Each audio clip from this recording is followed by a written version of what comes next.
Muy buenas tardes, Carmen Enit Acevedo, Bonita Radio.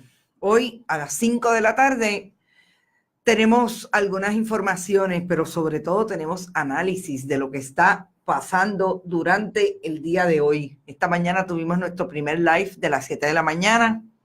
A los que tuvieron algún problema, porque en efecto se nos interrumpió en varias ocasiones la comunicación, estamos manejando eso, pero todo tiende a indicar que Noticias con Café será el éxito, porque no solamente la interactividad con ustedes, sino que allí a la gente le gustó el concepto. Vamos a traer los lunes a las 7 de la mañana las informaciones que venimos recogiendo del fin de semana, a lo que debemos estar pendientes durante la semana, y volvemos entonces el viernes a las 7 de la mañana haciendo el resumen de todo lo que pasó y de las informaciones nuevas que siempre queremos tener para ustedes. Pero hoy yo creo que lo primero que tenemos que, de lo que tenemos que hablar, es que el gobernador de Puerto Rico hace unas horas le contestó al presidente Trump, que insiste en reunirse con él para cuadrar con él esos números que no cuadran. El presidente de Estados Unidos dice que a Puerto Rico han llegado 91 billones de dólares. Y el gobernador de Puerto Rico dice que lo más que ha llegado de FEMA son 5.3 millones en total, pero que son fondos también que han ido para emergencias, compra de materiales, etcétera. Son 300 millones. Hay una gran diferencia entre 91 y 300. Pero a mí lo que me llama la atención de la contestación del gobernador o del planteamiento del gobernador a lo que tuvo que decir el presidente Trump a través de Twitter, esa es la presidencia de las redes sociales, es que, y voy a citar literalmente lo que dijo para que después no digan que yo dije lo que no dijo. Dice el gobernador, espera poder hablar como adultos con el presidente Trump, quien repitió esta mañana en su cuenta de Twitter lo que les acabo de decir. Solicité una reunión, todavía está ahí, dijo el gobernador. Yo no sé si fue el propio gobernador el que le dijo, el que contestó que quería hablar como adulto con el presidente Trump. Yo sé que si fue él o fue una recomendación de su equipo de trabajo, me parece que es un grave error, porque el gobernador recordará que la crítica mayor desde que él era candidato a la gobernación del Partido Nuevo Progresista, incluido de su gente, como era el comisionado residente en Washington, Pedro Pierluisi, quien corrió con él en primarias para la candidatura a la gobernación, precisamente planteaban dos cosas: que él era muy joven y que nunca había tenido un trabajo, experiencia política para llegar a la gobernación de Puerto Rico. Entonces, cuando el gobernador le dice hoy al presidente Trump, vamos a hablar como adulto, se está posicionando él como un niño, ¿o no? Realmente me parece que es un error. Claro, como dice las internautas de Bonita Radio, que es increíble porque no dejan que uno empiece el programa y ya están comentando sobre lo que uno va a hablar. Lidia me dice, ¿quién va a hablar como adulto? ¿Él o Trump? Porque realmente no se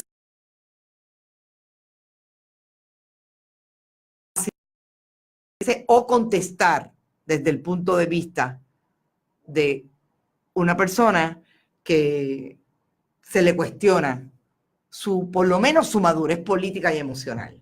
Así que estamos ante un gobernador que, en efecto, lo hace planteando, le contesta hoy al presidente si pueden hablar como adultos. Eso es lo primero que yo tengo que plantear. Oye, el internet hoy está, en términos generales, o sea, se está poniendo potrón, pero bueno, estamos aquí. Ese tipo de comentario no es de adulto, dice Maridelsa. Pues, pero es que yo estoy tratando de hacer un análisis porque realmente me llamó la atención lo que el gobernador dijo. Vamos a empezar, vamos a irnos ahora a un tema que sí me pareció interesante que esta mañana se diera, y lo quiero traer desde el punto de vista periodístico y de los trabajos que los periodistas bona fide hacemos en este país.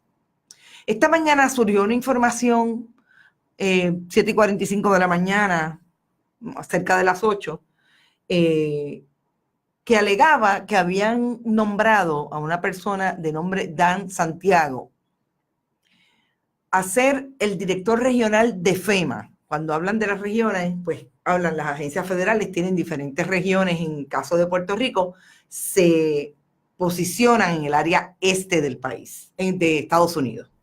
Y hablaban de que esta persona había sido nombrado. Eso fue un comunicado que sacaron los compañeros de Noticel. Citaban un comunicado de prensa y ubicaban a Dan Santiago como en efecto es, y ustedes recordarán porque fue bastante llamativo, esta persona que cuando vino la obra Hamilton a Puerto Rico, fue una de las 6 personas que se pararon con una pancarta alegando que había que pedirle estadidad para Puerto Rico. Y se uniformó, se vistió, se disfrazó, como decía el titular, de Hamilton. Más tarde en la tarde, como a las 3:20 de la tarde, los mismos compañeros de Noticel hicieron una aclaración manifestando que la Agencia Federal para el Manejo de Emergencia, FEMA, había establecido que no nombraron a Dan Santiago para ninguna posición de ese calibre, porque Dan Santiago era una persona que estaba reclutada en el mismo proceso del huracán María, en el mismo año, que entiendo que en septiembre o octubre del 2017, para el área de finanzas, y que la persona que dirige actualmente FEMA, pues es otra persona. Yo quiero hacerme la pregunta es que en Puerto Rico este nivel de desinformación y este nivel de trabajo militante de algunas personas y de algunas instituciones políticas, como puede ser el Partido Nuevo Progresista, están haciendo lo que yo me temo. Están haciendo comunicados de prensa falsos y enviándoselo a los medios de comunicación para entrar en ese tipo de cultura de la demagogia, de la propaganda, de tratar de que los periodistas o algunos medios de comunicación caigan, inducirlos a error. Realmente es una pregunta porque primero yo no lo vi por ningún lado. O sea que es posible que le haya llegado solamente a ese medio. A eso es lo que hemos llegado en Puerto Rico. Decía alguien en la red social hace un rato, copiando la información, que no es para reírse el hecho de que haya habido una alegación de que esta persona que se disfrazó como Hamilton era el funcionario que había elegido FEMA. O sea, en ese momento la persona lo plantea porque todavía no se sabía que FEMA había desmentido. Pero ¿de qué estamos hablando? O sea, esa es la caricatura que quieren imponer en los medios de comunicación.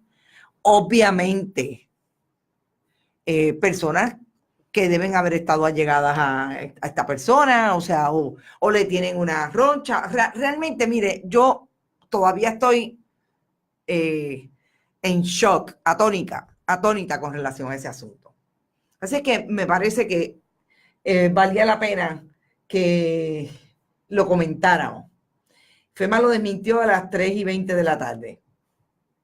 Y es interesante que lo haya desmentido haciendo una relación de hechos de quién es esta persona y qué puesto ocupa en la agencia. Así que esas son de las cosas que también tenemos que preguntarnos y estar pendientes. Aquí como buena adulta, dice Irmita Vivaldi, qué bueno que estás por ahí, y adultos. Todo el mundo tiene un vacilón con el asunto de los adultos, porque es que realmente, yo no sé, me parece que más que ayudar, la contestación del gobernador no lo ayuda, partiendo de lo que es la crítica mayor. Magdi dice, tantos políticos preparados, inteligentes, cultos y con experiencia que tiene Puerto Rico. Bueno, pero en aquel momento, Magdi, eso fue lo que escogieron. Rubén dice, excelente análisis. Gracias muchas, Rubén, por estar por ahí.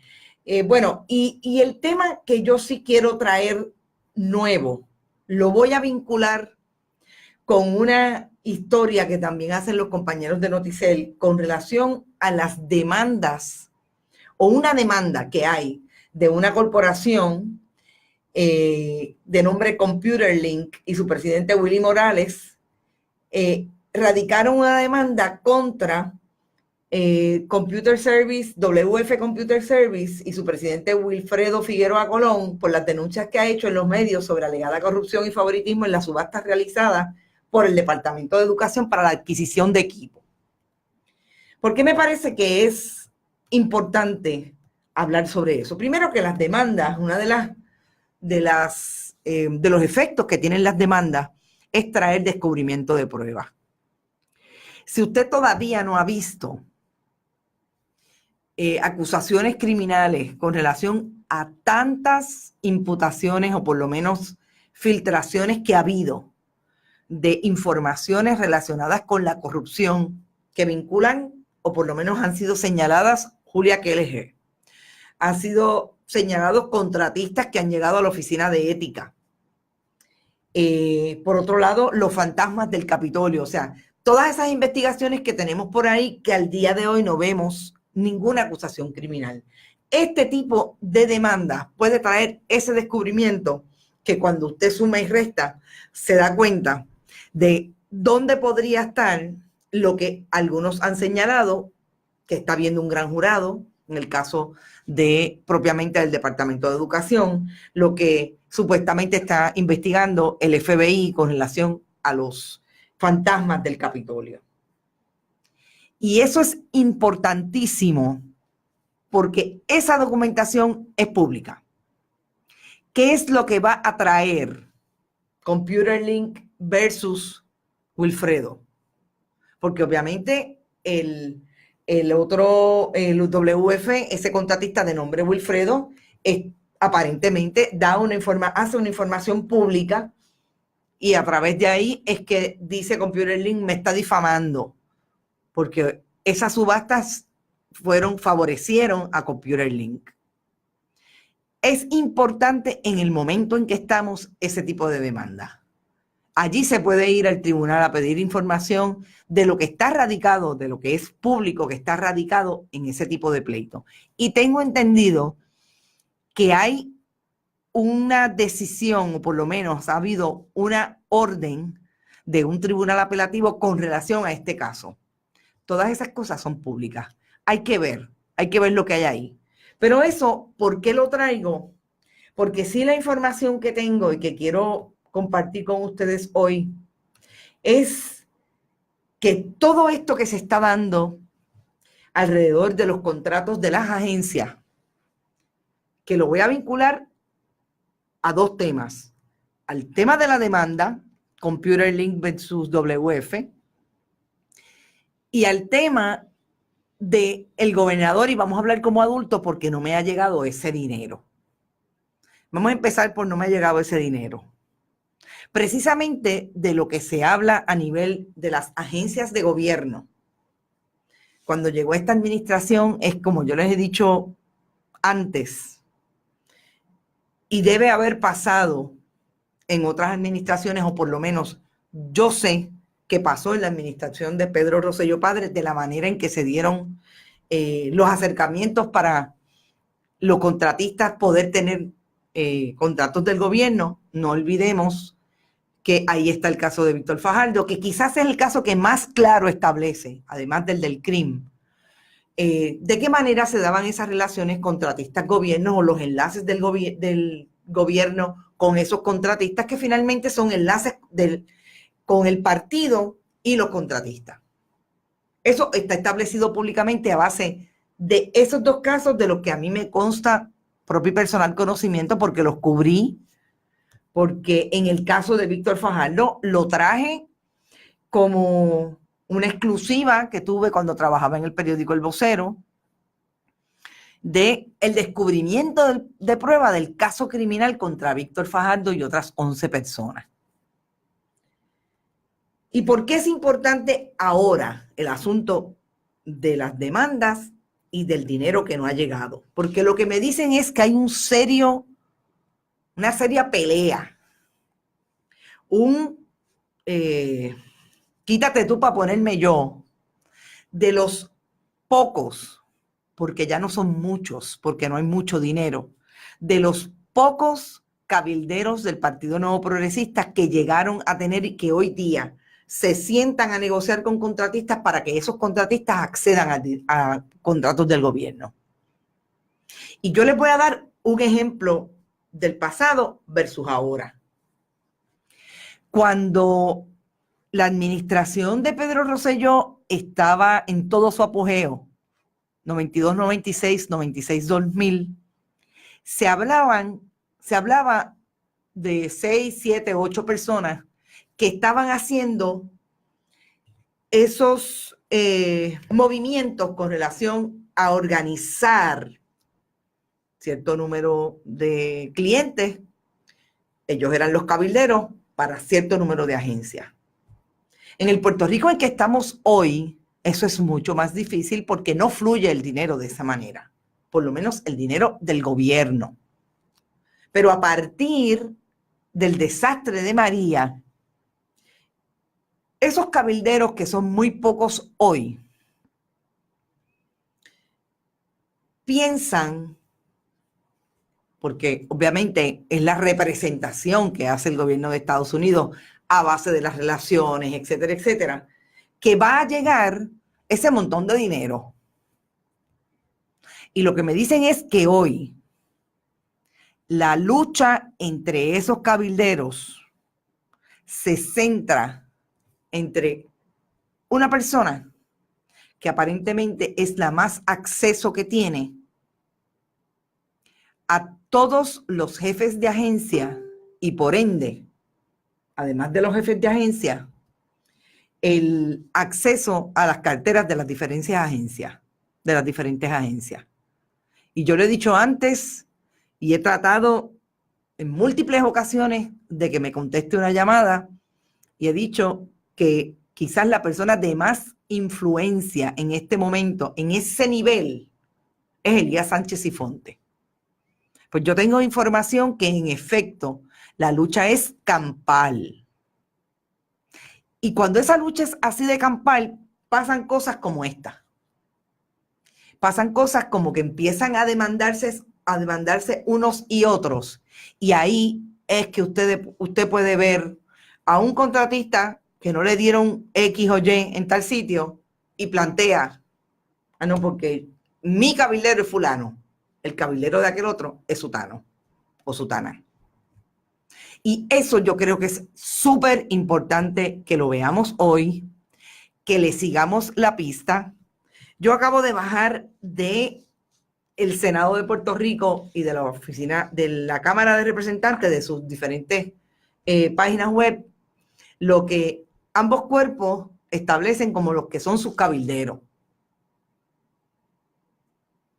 Una de las cosas más interesantes. ¿Se acuerdan de Wolf Popper? El bufete de abogados, el cual es parte de Elías Sánchez Sifonte y el licenciado Carlos, ya mismo digo el apellido, López. Pues no está de buenas a primeras, estaba antes, pero ahora no está Wolf Popper. Ahora está un nombre que es también una corporación en que está registrado Carlos López. Pero hay un sinnúmero de bufetes de abogados y abogadas que usted entra y tú dices, pero ven acá, pero es que aquí los únicos cabilderos son esa gente. Pues mire, sí, eso es lo que establece esos cabilderos. Pero aquí no aparecería Sánchez Sifonte. Aquí no aparece en ninguno de los dos. ¿Dónde está? ¿A través de quién o de quiénes es que el licenciado Sánchez Sifonte? Yo hago esta pregunta pública porque a mí me encantaría que me la contestara. ¿Con quién es que hace trabajo? Ahora, esa corporación de que tiene otro nombre, World Professional Group, que sí es de Carlos López y de Onyx Maldonado, otra de esos cabilderos que se mencionan del Partido Nuevo Progresista, que participaron en la administración pasada de la presidencia del Partido Popular. Tienen World Professionals Group enmendado, dice en el Senado. Ese es el grupo del que yo les estoy hablando. Y cuando hablamos de esos grupos, están esas corporaciones grandes, por ejemplo, Puma, que mis fuentes me traen claramente que el cabildero de Puma es Elías Sánchez Sifonte. Y yo les traigo esta información porque yo creo que es importante que vayamos estableciendo eso que está ocurriendo en el panorama, porque cuando explote lo que explote, si explota, a mí me aseguran que hay investigaciones, por lo menos 3 investigaciones corriendo. 3 investigaciones aparte de las que ya hemos hablado aquí con relación al Departamento de Educación, el Capitolio, etcétera, los fantasmas, etcétera. Cuando todo eso ocurra, vis a vis estas reclamaciones civiles de contratistas, créanme que los vamos a ver ahí traídos. Vamos a ver de qué manera se han tejido esos esfuerzos de allegarse al dinero del gobierno. Pero lo más interesante también es lo siguiente.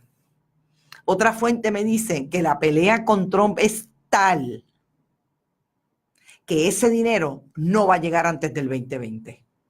Ustedes se pueden imaginar entonces la pelea que hay allá afuera. Por contrato, que no sabemos, porque yo esta mañana planteaba, la Junta dice que han gastado 30 millones en supuestamente resoluciones conjuntas para los municipios que no pasaron por el crisol de ellos. ¿Qué hace la Junta entonces? Porque supone que todo pase por allí. O sea, eso es para que lo tengan bien presente. Lidia López dice que está por ahí. Hola, Aneta Álvarez. Encantada de que estés por ahí. Una gran amiga, periodista también. Pero eso no es nuevo, Licen. Eso ha pasado en otras ocasiones. Lo recuerdo porque soy adulta, ¿no? Pero van a seguir vacilando con el que soy adulta.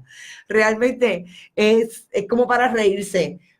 Pero también a uno le da cierta vergüencita ese tipo de cosas, porque una pensaría que estamos, ¿verdad?, a nivel de la gobernación, la institución que es la gobernación, no deberíamos estar a esos niveles. Pero lo último que yo quiero traerles, porque ya me tengo que ir, es lo que a todas luces ha sido una sorpresa para mucha gente. Las expresiones de el profesor Julio Muriente ayer, en una columna en uno de los periódicos de circulación general. A grosso modo, el profesor establece que una de las razones para que no haya habido tanta gente en el 1 de mayo, en las manifestaciones del 1 de mayo, es el hecho de que hay un descontento de la gente. No recuerdo, y estoy buscando la columna, no recuerdo si habla de miedo, de el asunto de los alegados los alegados miembros de la ultraizquierda que son violentos. Yo tengo que decirles que a mí me llamó poderosamente la atención la columna, porque si bien es cierto que usted puede diferir de algunas expresiones, claro está, si usted las está viendo y cataloga esas como supuestamente violentas, yo creo que la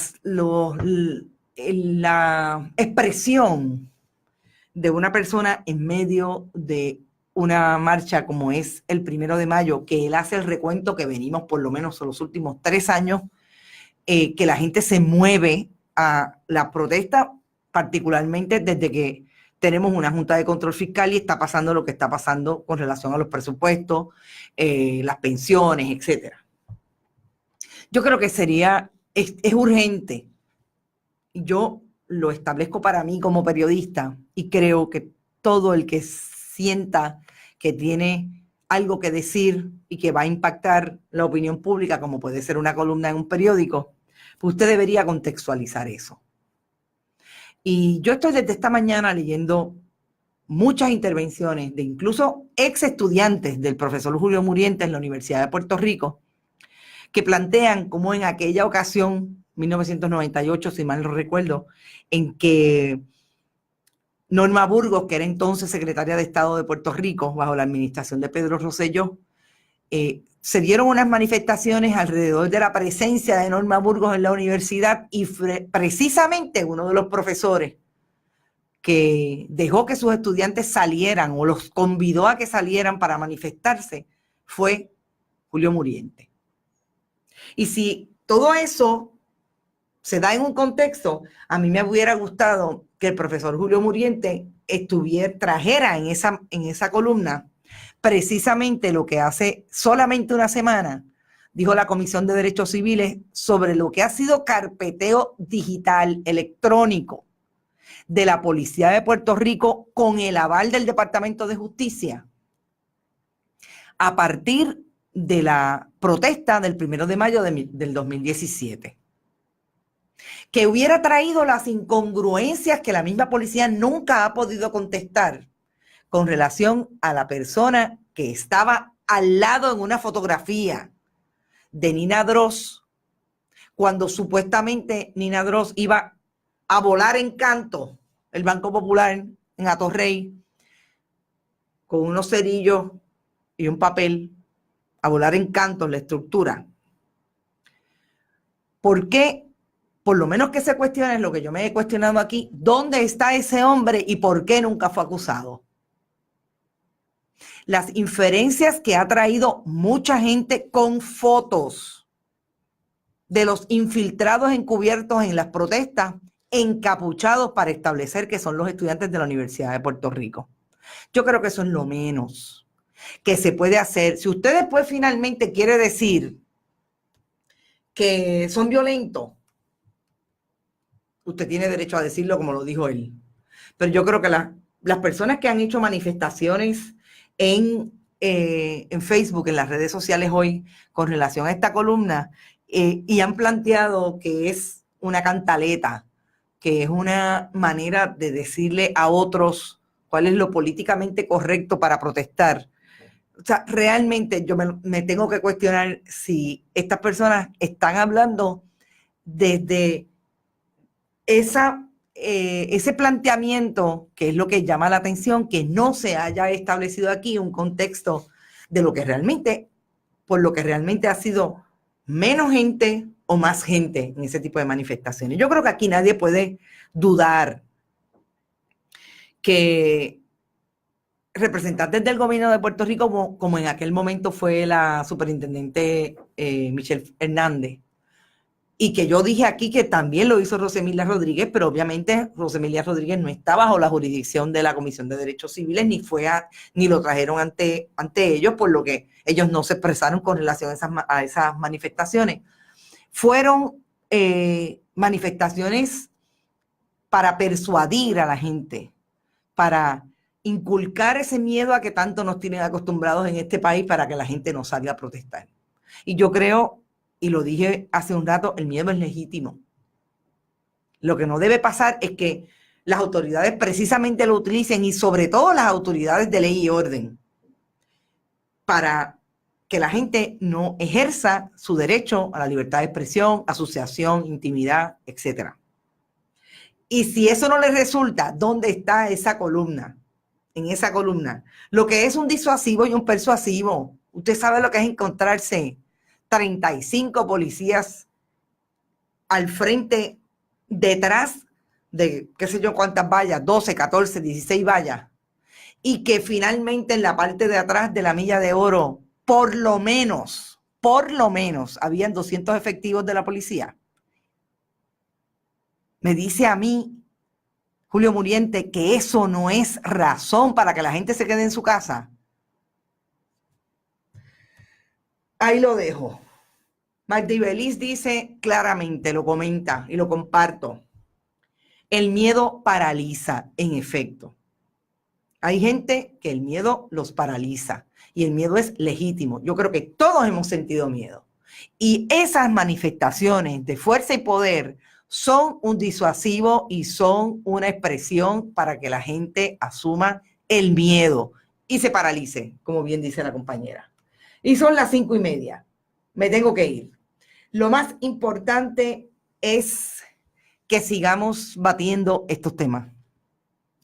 No se olviden de pegar, vaya a la internet, haga el mapa, péguenlo en la nevera de quiénes son los cabilderos, quién es quién representa a quién. Recuerde que se lo dije hoy, lo vamos a ver. Antes del 2020, de noviembre del 2020, vamos a ver muchas cosas. Así que Lourdes dice, yo tenía un contrato en una agencia de gobierno y a las 2 personas que fuimos a la marcha del 2017 nos quitaron el contrato. De eso es lo que se trata. ¿Qué fue lo que se le olvidó a la gente que escribe? Oiga, yo quisiera saber lo que piensa Claridad de esta columna, porque Julio Muriente es una persona que ha estado toda la vida asociado a Claridad. Y yo le puedo tener críticas a ciertas personas que asumen ciertas posturas. No tengo ningún problema, lo podemos traer, lo pudo haber traído, pero vamos a traer el contexto. El contexto es realmente todas estas expresiones. Deje que la gente decida y asuma usted una posición. Ahora, cada vez que asumimos una posición tenemos que estar disponibles, sobre todo a nivel de la opinión pública, a que la gente nos diga lo que piensa de una vez. Nos vamos, mañana es otro día, mañana a las 5 de la tarde. Recuerde, bien importante, estamos haciendo todo lo posible por continuar este proyecto. Vaya a nuestra página de Facebook, vaya a la página de Bonita Radio, suscríbase en YouTube, Bonita Radio, para de contar y sobre todo comparta este video. Vamos a seguir haciendo lo que queremos y entendemos que sabemos hacer. Éxito y nos vemos mañana a las 5.